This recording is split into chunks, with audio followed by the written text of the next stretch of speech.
সুপ্রিয় দর্শক শ্রোতা, যুদ্ধবিরতি ভেঙে আবারও ইরান নতুন করে মার্কিন ঘাঁটিতে ভয়াবহ হামলা করেছে। ইতিমধ্যে ইরানের হামলায় যুক্তরাষ্ট্রের 20টি সামরিক স্থাপনা ক্ষতিগ্রস্ত হয়েছে।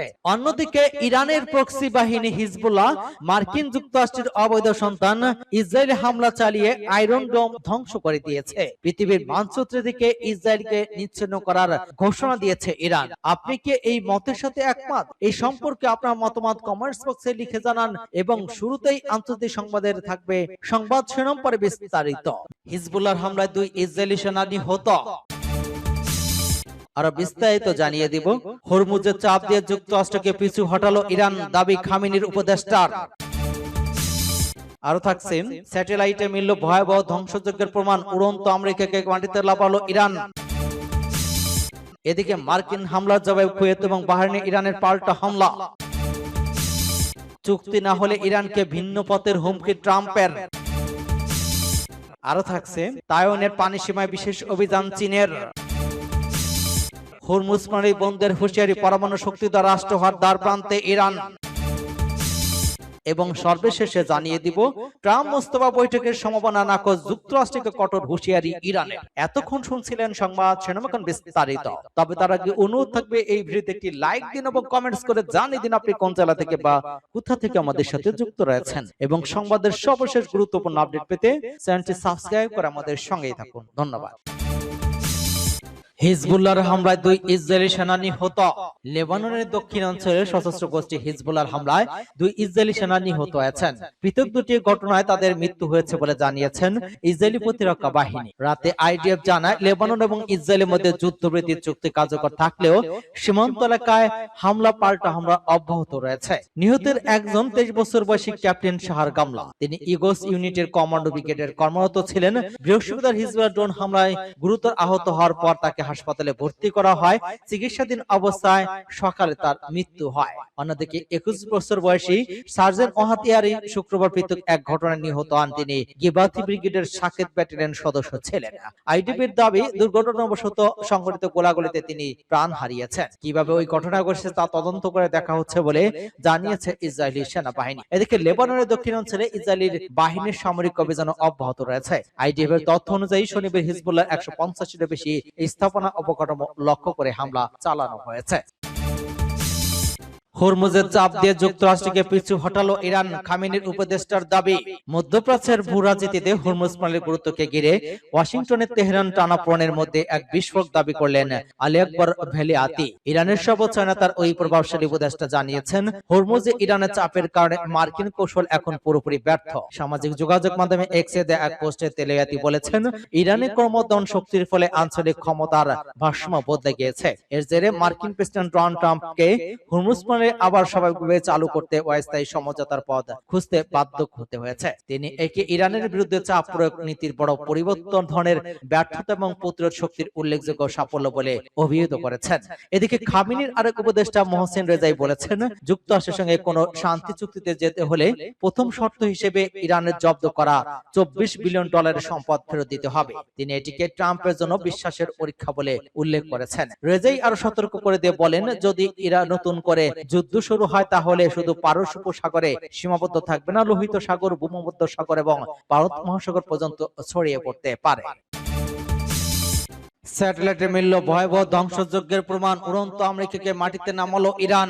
যুদ্ধ শুরুর পর থেকে এ পর্যন্ত মধ্যপ্রাচ্যের যুক্তরাষ্ট্রের অন্তত 20টি সামরিক ঘাঁটি এবং স্থাপনা ইরানি হামলায় ক্ষতিগ্রস্ত হয়েছে। বিবিসি ভেরিফাই এর কথা, স্যাটেলাইট চিত্র এবং ভিডিও চিত্র এক বিশেষ বিশ্লেষণে এই তথ্য উঠে এসেছে, যা ওয়াশিংটনের জনসম্মুখে স্বীকার করা ক্ষয়ক্ষতির তুলনায় অনেক বেশি। গত ফেব্রুয়ারি মাসের শেষের দিক থেকে শুরু করে গত 3 মাসে ইরান মধ্যপ্রাচ্যের 8টি দেশে ছড়িয়ে থাকা যুক্তরাষ্ট্রের গুরুত্বপূর্ণ সামরিক লক্ষ্যবস্তুতে আঘাত হেনেছে। এর ফলে আমেরিকার অত্যাধুনিক বিমান প্রতিরক্ষা ব্যবস্থা, জ্বালানি সরবরাহকারী বিমান এবং রাডার স্টেশনগুলো মিলিয়ন মিলিয়ন ডলার ক্ষতিগ্রস্ত হয়েছে। পেন্টাগনের দাবি অনুযায়ী ইরান এবং লেবানন তাদের অপারেশন এপিক ফিউরি শুরু পর থেকে তারা ইরানি ভূখণ্ডে 13,000 বেশি লক্ষ্যবস্তুতে আঘাত হেনেছে। তবে তেহরানের বসে থাকেনি। যুক্তরাষ্ট্র এবং ইসরায়েলি যৌথ হামলার প্রতিশোধ হিসেবে তারা মধ্যপ্রাচ্য জুড়ে মার্কিন যৌথ সামরিক ঘাঁটিগুলো নিশানা করেছে। ইরানের সর্বোচ্চ নেতা মোস্তফা খামেনি মার্কিন ঘাঁটিতে তাদের সামরিক সাফল্যের বিষয়টি তুলে ধরে গত মঙ্গলবার এক বিবৃতিতে বলেছেন, মধ্যপ্রাচ্যে এখন আর মার্কিন ঘাঁটিগুলোর জন্য কোনো নিরাপদ স্থান নয়। হোয়াইট হাউস বারবার দাবি করে আসছিল যে ইরানি সামরিক বাহিনীকে প্রায় নিশ্চিত করে দেওয়া হয়েছে, কিন্তু সামরিক বিশ্লেষকদের মতে স্যাটেলাইট চিত্র মার্কিন ঘাঁটিগুলো যে ধ্বংসযোগ্য দেখা গেছে তা প্রমাণ করে তেহরানের পাল্টা হামলাগুলো মার্কিন কর্মকর্তার দাবির চেয়ে অনেক বেশি সুনির্দিষ্ট। মার্কিন হামলার জবাবে কুয়েত এবং বাহরাইন ইরানের পাল্টা হামলা। হরমুজ প্রণালীতে তেলবাহী জাহাজ এবং মার্কিন ড্রোন হামলা জের ধরে শনিবার ভোরে কুয়েত এবং বাহরাইনে অবস্থিত মার্কিন সামরিক ঘাঁটি এবং পঞ্চব নৌবহর লক্ষ্য করে 7টি ব্যালিস্টিক ক্ষেপণাস্ত্র নিক্ষেপ করেছে ইরানের আইআরজিসি। তবে মার্কিন সামরিক বাহিনীর দাবি শক্তিশালী প্রতিরক্ষা ব্যবস্থার কারণে ক্ষেপণাস্ত্রগুলো কোনোটাই লক্ষ্য পৌঁছাতে পারেনি এবং কোনো ক্ষয়ক্ষতি হয়নি। ইরানের মার্কিন ড্রোন হামলার জবাবে ভোরে উপসাগরীয় প্রতিবেশী কুয়েত এবং বাহরাইনে অবস্থিত মার্কিন সামরিক ঘাঁটি লক্ষ্য করে পাল্টা ক্ষেপণাস্ত্র হামলা চালিয়েছে ইরান। ইরানের আধা সরকারি সংবাদ মাধ্যম তাসনিম নিউজ এজেন্সির বরাতে জানায়, ইরানি ইসলামিক রেভলিউশন গার্ড কর্পস এক বিবৃতিতে জানিয়েছে তারা এয়ারস্পেস মিসাইল দিয়ে ওই অঞ্চলের শত্রু ঘাঁটিতে সফল হামলা চালিয়েছে। আইআরজিসির দাবি, মার্কিন সামরিক বাহিনীর নির্দেশনায় 4টি তেলবাহী জাহাজ ইরানের অনুমতি ছাড়াই কৌশলগতভাবে গুরুত্বপূর্ণ হরমুজ প্রণালী অতিক্রমের চেষ্টা করেছিল। ইরানি বাহিনীর পক্ষ থেকে জাহাজগুলোকে বারবার সতর্কবার্তা দেওয়া হলেও তারা এর উপেক্ষা করে অগ্রসর হতে থাকে। এক পর্যায়ে ইরান একটি তেলবাহী জাহাজকে লক্ষ্য করে হামলা চালালে সেটির চলাচল সম্পূর্ণ বন্ধ হয়ে যায় এবং বাকি 3টি জাহাজ পিছু হটতে বাধ্য হয়। তেলবাহী জাহাজের ইরানি পাল্টা হামলা মার্কিন বাহিনী। যুক্তরাষ্ট্রের সামরিক সেন্টার কমান্ড জানায়, তারা হরমুজ প্রণালী দিকে ধেয়ে আসা ইরানের 4টি ড্রোন ভূপাতিত করেছে। পাশাপাশি মার্কিন বাহিনী ইরানের দক্ষিণাঞ্চল উপকূলের কেশমদ্বীপ, সিরিক এবং গোরুক এলাকায় অবস্থিত ইরানের উপকূলীয় নজরদারি রাডার সাইট এবং টেলিযোগাযোগ স্থাপনাগুলোতে আকস্মিক ড্রোন হামলা চালায়। চুক্তি না হলে ইরানকে ভিন্ন পথের হুমকি ট্রাম্পের। ইরানের সঙ্গে চলমান সংঘাত নিরসনে এখনো কোনো চূড়ান্ত সমঝোতায় পৌঁছাতে পারেনি যুক্তরাষ্ট্র। তবে আলোচনা পথ পুরোপুরি বন্ধ হয়নি বলে জানিয়েছেন মার্কিন প্রেসিডেন্ট ডোনাল্ড ট্রাম্প। একই সঙ্গে তিনি সতর্ক করে বলেছেন, কূটনৈতিক উদ্যোগ ব্যর্থ হলে ওয়াশিংটনের অন্য বিকল্প বিবেচনা করতে পারে, যা সুখকর হবে না। শুক্রবার উইসকনসিন অঙ্গরাজ্যের চিফ অফ দ্য ফলসে এনবিসি নিউজকে দেওয়া এক সাক্ষাৎকারে ট্রাম্প বলেন, ইরানের নেতারা নিজেদের অবস্থান ধীর এবং গর্বিত, সে কারণে সমঝোতা পৌঁছাতে সময় লাগছে। তবে শেষ পর্যন্ত তেহরানের সামনে আলোচনার পথেই আশা ছাড়া আর কোনো বাস্তবসম্মত বিকল্প থাকবে না বলে তিনি মনে করছেন। ট্রাম্পের ভাষায় তারা শক্তিশালী, তারা গর্বিত, এমন কিছু বিষয় রয়েছে তারা তা কখনো করবে বলে ভাবেনি, কিন্তু শেষ পর্যন্ত করতে হবে তাদের, আর কোনো উপায় নেই, সময় শুধু লাগছে। মার্কিন প্রেসিডেন্ট এই মন্তব্য এমন সময় এলো যখন ফেব্রুয়ারিতে শুরু হওয়া যুক্তরাষ্ট্র ইরান সংঘাত 4র্থ মাসে প্রবেশ করেছে। এপ্রিল মাসে দুপক্ষই এবং যুদ্ধবিরতিতে সম্মত হলে তা কয়েক দফা বাড়ানোর পর সাম্প্রতিক সময়ে হরমুজ প্রণালীর আশেপাশে নতুন করে উত্তেজনা তৈরি হয়েছে। কয়েকটি পাল্টাপাল্টি সামরিক পদক্ষেপ পরিস্থিতিকে আরো জটিল করে তুলেছে। দ্রুত চুক্তি না হয় সমালোচনা জবাব দেন ট্রাম্প। তিনি বলেন, দীর্ঘদিনের সংঘাত এবং পারস্পরিক অবিশ্বাসের অবসান রাতারাতি সম্ভব নয়। তার মতে এ ধরনের সংকট সমাধানের ধৈর্য এবং সময়ের প্রয়োজন। তাইওয়ানের পানি সীমা বিশেষ অভিযান চীনের।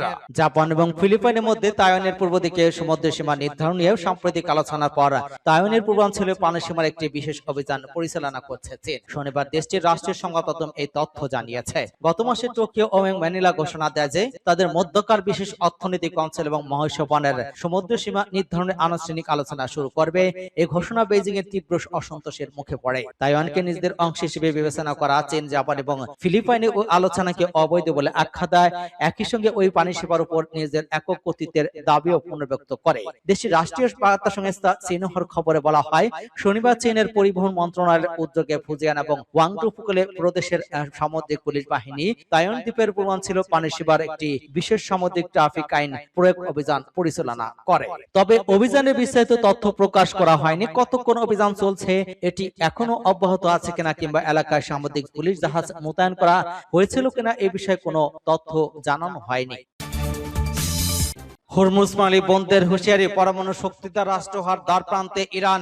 ইরান নিজেকে পরমাণু শক্তিধর রাষ্ট্র হিসেবে ঘোষণা করার একেবারে দ্বার প্রান্তে রয়েছে এবং দেশটি একটি পরমাণু বোমার বিস্ফোরণ ঘটানোর হুমকি দিয়েছে বলে দাবি করেছেন মার্কিন গোয়েন্দা সংস্থা সিআইএ এর সাবেক বিশ্লেষক ল্যারি জনসন। ইরান নিজেকে পরমাণু শক্তিধর রাষ্ট্র হিসেবে ঘোষণা করার একেবারে দ্বার প্রান্তে রয়েছে এবং দেশটি একটি পরমাণু বোমার বিস্ফোরণ ঘটানোর হুমকি দিয়েছে বলে দাবি করেছেন মার্কিন কেন্দ্রীয় গোয়েন্দা সংস্থা সিআইএ এর সাবেক বিশ্লেষক ল্যারি জনসন। এফি আল জাজিরা সিএনএন, জাজিং freedom podcast, Express Tribune, Times of ইন্ডিয়ার সংবাদে এটা প্রকাশিত হয়েছে। জাজিং ফ্রিডম পডকাস্টে বিচারক অ্যান্ড্রু নেফোডেন্টের সঙ্গে আলোচনায় ল্যারি জনসন দাবি করেছেন, পাকিস্তানের উপপ্রধানমন্ত্রী এবং পররাষ্ট্রমন্ত্রী ইসাক দার ব্যক্তিগতভাবে যুক্তরাষ্ট্রের পররাষ্ট্রমন্ত্রী মার্ক রুবিওকে রেড অ্যালার্ট বার্তা পৌঁছে দিয়েছেন। এই দাবির মাধ্যমে 29 মে ইসাক দার এবং মার্ক রুবিওর বৈঠক নতুন করে আলোচনায় আসে। যদিও বৈঠকের বিষয়ে আনুষ্ঠানিক ব্যাখ্যায় দ্বিপক্ষীয় সহযোগিতার কথা বলা হয়েছিল, তবে আলোচনা প্রকৃতি নিয়ে প্রশ্ন উঠেছে। অবশ্য পাকিস্তানের পররাষ্ট্র মন্ত্রণালয় ওই দাবিটি সরাসরি স্পষ্ট প্রত্যাখ্যান করেছে। পরমাণু কর্মসূচি নিয়ে কোনো গোপন প্রতিবেদন শেয়ার করার খবরকে অনুমান নির্ভর এবং মিথ্যা বলে আখ্যা দিয়েছে ইসলামাবাদ। তবে ল্যারি জনসনের দাবি অনুযায়ী ইরানের প্রেসিডেন্ট মাসুদ পেজিশিয়ান ওই পরমাণু অগ্রগতির বিষয়টি পাকিস্তান প্রধানমন্ত্রী শাহবাজ শরীফকে অবহিত করেছেন। একই ধরনের দাবি করেছেন ভূরাজনৈতিক বিশ্লেষক পেপে এসকোবারও। তিনি দাবি করেছেন ইরান অভ্যন্তরীণ পরীক্ষামূলক বিস্ফোরণের মাধ্যমে তাদের পারমাণবিক সক্ষমতা প্রদর্শন করতে পারে।